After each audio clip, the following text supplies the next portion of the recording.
चलिए जानते हैं मध्य प्रदेश की 25 बड़ी खबरों को सिर्फ 10 मिनट में। लेकिन उससे पहले वीडियो को लाइक और चैनल को सब्सक्राइब जरूर करें।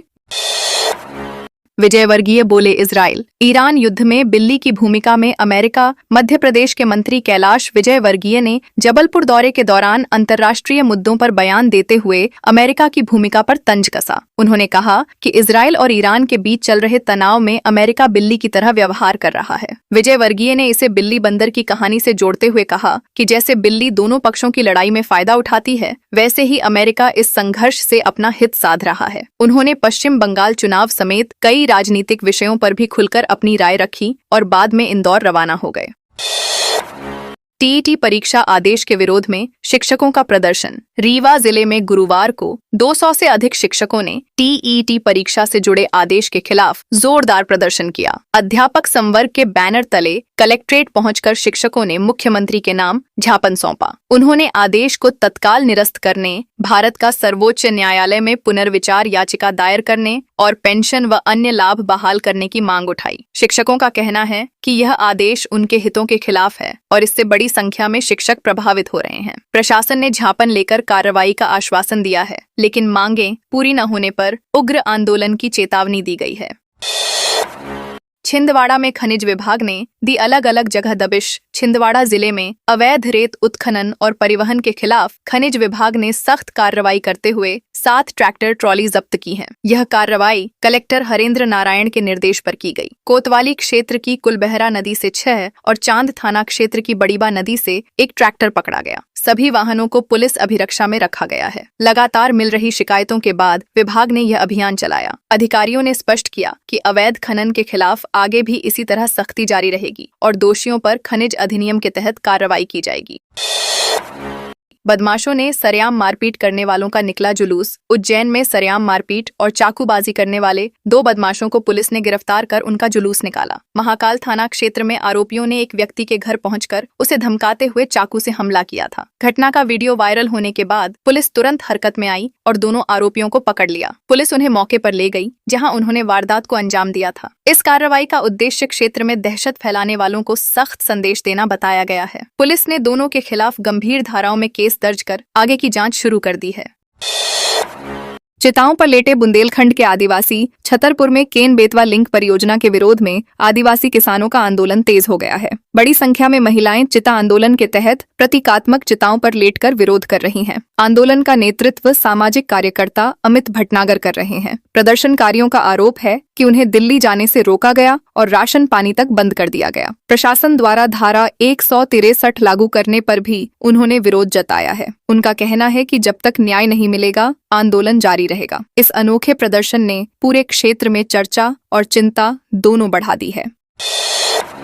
गरीबी रेखा का राशन ले रहे कांग्रेसी पार्षद जितेंद्र प्रजापति। दतिया में कांग्रेस पार्षद जितेंद्र प्रजापति पर गरीबी रेखा का राशन लेने का आरोप लगा है। यह मामला नगर पालिका की बैठक में सामने आया, जहां भाजपा पार्षदों ने दस्तावेज पेश कर उनकी सदस्यता रद्द करने की मांग की। आरोप है कि जनप्रतिनिधि होने के बावजूद वे गरीबों के लिए निर्धारित योजना का लाभ ले रहे थे। इस दौरान सदन में जमकर हंगामा हुआ और नारेबाजी भी हुई। प्रजापति ने सफाई देते हुए कहा कि राशन कार्ड उनके पिता के नाम पर है और उन्होंने अलग कार्ड बनवा लिया है। प्रशासन ने मामले की जांच शुरू कर दी है। ग्वालियर हाईकोर्ट ने बीमा कंपनी की दलीलें की खारिज। ग्वालियर उच्च न्यायालय ने दतिया बस हादसे से जुड़े मामले में बीमा कंपनी की दलीलों को खारिज कर पीड़ितों को मुआवजा देने का आदेश दिया है। कोर्ट ने कहा कि फैसले ठोस साक्ष्यों के आधार पर होते हैं, न कि अनुमान पर। 8 नवंबर 2022 को हुए इस हादसे में एक व्यक्ति की मौत और कई लोग घायल हुए थे। बीमा कंपनी ने दावा किया था कि दुर्घटना उनकी बीमित बस से नहीं हुई, लेकिन अदालत ने इसे स्वीकार नहीं किया। कोर्ट ने मोटर दुर्घटना दावा अधिकरण के फैसले को सही ठहराते हुए पीड़ित पक्ष को राहत दी। इंदौर में सगाई में रिश्तेदारों के बीच खूनी संघर्ष। इंदौर के तेजाजी नगर क्षेत्र में सगाई समारोह के दौरान मामूली विवाद ने हिंसक रूप ले लिया, जिसमें एक युवक की जान चली गई। मृतक की पहचान शुभम के रूप में हुई है। बताया जा रहा है कि खाने पीने को लेकर शुरू हुआ झगड़ा बाद में सड़क पर मारपीट में बदल गया। घटना में शामिल लोग आपस में रिश्तेदार बताए जा रहे हैं। पुलिस ने मामले में 3 संदिग्धों को हिरासत में लेकर पूछताछ शुरू कर दी है। घटना के बाद इलाके में तनाव का माहौल है और पुलिस पूरे मामले की गहराई से जांच कर रही है। सतना में बच्चों संग महिला अस्पताल गेट पर बैठी सतना में शहनाज बानो नाम की महिला अपने 2 छोटे बच्चों के साथ जिला अस्पताल गेट पर धरने पर बैठ गई। महिला ने अपने पति और ससुराल पक्ष पर लंबे समय से मानसिक और शारीरिक प्रताड़ना के आरोप लगाए हैं। उनका कहना है कि कई बार पुलिस में शिकायत करने के बावजूद कोई ठोस कार्रवाई नहीं हुई। निराश होकर उन्होंने सड़क पर बैठकर विरोध जताया। यह धरना करीब 45 मिनट तक चला। महिला ने प्रशासन से न्याय की मांग की है और कहा कि यदि कार्रवाई नहीं हुई तो वह आगे भी आंदोलन जारी रखेंगी। सिंगरौली के जियावन में 161 घन मीटर रेत जब्त। सिंगरौली जिले के जियावन क्षेत्र में प्रशासन ने अवैध रेत भंडारण के खिलाफ बड़ी कार्रवाई करते हुए करीब 161 घन मीटर रेत जब्त की है। यह कार्रवाई खनिज, राजस्व और पुलिस विभाग की संयुक्त टीम द्वारा शासकीय कॉलेज के पास सरकारी जमीन पर की गई। जांच में रेत लावारिस हालत में मिली, जिसके बाद नियमानुसार उसे जब्त कर ठेकेदार को सुपुर्द कर दिया गया। प्रशासन के अनुसार जब्त रेत की कीमत बाजार दर के हिसाब से लगभग 1.3 से 1.9 लाख रुपए आंकी गई है। मामले में खनिज नियमों के तहत आगे की कार्रवाई जारी है।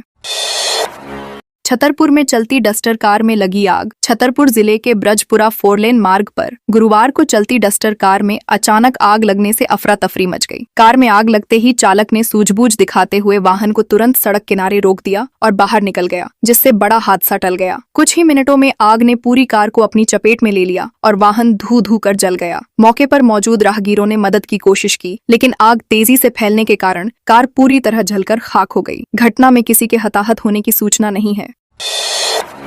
सतना में घरेलू गैस कालाबाजारी पर हुई कार्रवाई। सतना जिले में घरेलू गैस सिलेंडरों की कालाबाजारी के खिलाफ खाद्य एवं नागरिक आपूर्ति विभाग ने सख्त कार्रवाई करते हुए 7 प्रतिष्ठानों को कारण बताओ नोटिस जारी किया है। जांच के दौरान इन दुकानों पर घरेलू गैस सिलेंडरों के अवैध उपयोग और भंडारण में अनियमितताएं पाई गयी। जिन प्रतिष्ठानों पर कार्रवाई हुई उनमें होटल, रेस्टोरेंट और गैस एजेंसी शामिल हैं। अधिकारियों ने बताया कि विशेष जांच अभियान के दौरान ये गड़बड़ियां विभाग ने चेतावनी दी कि नियमों का उल्लंघन करने वालों के खिलाफ आगे भी कड़ी कार्रवाई की जाए। रतलाम में 5 साल पहले जमीन विवाद में हुई मारपीट। रतलाम जिले के बिलपांक क्षेत्र में 5 साल पुराने जमीन विवाद के मामले में कोर्ट ने 3 आरोपियों को दोषी ठहराते हुए 5-5 साल की सजा सुनाई है। यह मामला रास्ते पर मुर्रम डालने को लेकर हुए विवाद से जुड़ा था, जिसमें आरोपियों ने फरियादी के साथ मारपीट की थी। घटना 28 जून 2020 की है, जब आरोपियों ने गाली गलौज के बाद हमला किया। अदालत ने सुनवाई के बाद तीनों को दोषी मानते हुए 18,000 रुपए का जुर्माना भी लगाया। यह फैसला राजेश नामदेव द्वारा सुनाया गया। सिवनी में अवैध अहातों पर पुलिस की रेड। सिवनी शहर में अवैध रूप से संचालित शराब अहातों के खिलाफ कोतवाली पुलिस ने देर रात अभियान चलाकर 2 आरोपियों को गिरफ्तार किया है। पुलिस को सूचना मिली थी कि दलसागर भट्टी क्षेत्र में टपरों के जरिए डिस्पोजल में शराब बेची जा रही है। इसके बाद टीम ने मौके पर पहुंचकर घेराबंदी की और संजू गोखले व प्रियांश चौरसिया को रंगे हाथ पकड़ लिया। आरोपियों के कब्जे से शराब और अन्य सामग्री जब्त की गई है। दोनों के खिलाफ आबकारी एक्ट के तहत मामला दर्ज कर जांच शुरू कर दी गई है।